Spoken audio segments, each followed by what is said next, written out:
No serus. Čo je? Čo si taký dojebaný? Však maturita, ne, brášku? Nejsi nervózny? Ja mám píči maturitu. Calamity, maturity, fatality. Či kukudu si zapíšem. Čakaj, učil si sa voľačo? Ja som sa nikdy neučil a nikdy sa učiť nebudem. Si pán. A ty? No, brášku, ja nevím nič, proste som sa snažil, ale ty písmenka sa mi zlívali do jedného, tak nevím, no. Učil som sa, ale aj som to aj zabudol. Ja som sa naučil prvú otázku, lebo žiadnu jednu si určite nevytáhnem.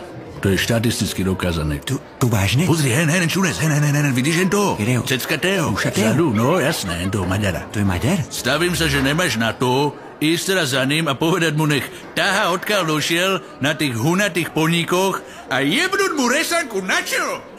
Ne? Nemáš na to. Tak kúkaj. Hej, ty ušoplesk. Jak sa voláš? Ahoj, ja som Attila Vek z Kapčíkova.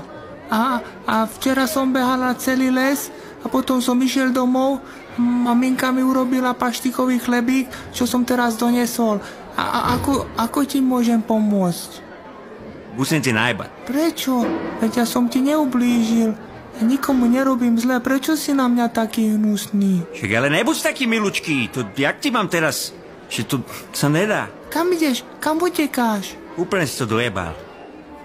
Čo si sa tam s ním olizoval? Však som ti povedal, že mu máš lisknúť. Čo sa stalo? Nešlo to proste, strašne mi ho bolo ľúto. A ideš milové. Kilo. No šup, kto je ďalší na rade? Tvoja manka. Peťko. No nič. A teraz čekuj, jak tú maturitu zajebem. O 30 minút neskôr. Jes, brášku. Dal som to na same štyrky. Štyrky? A ty? Ja? Ja mám dojebané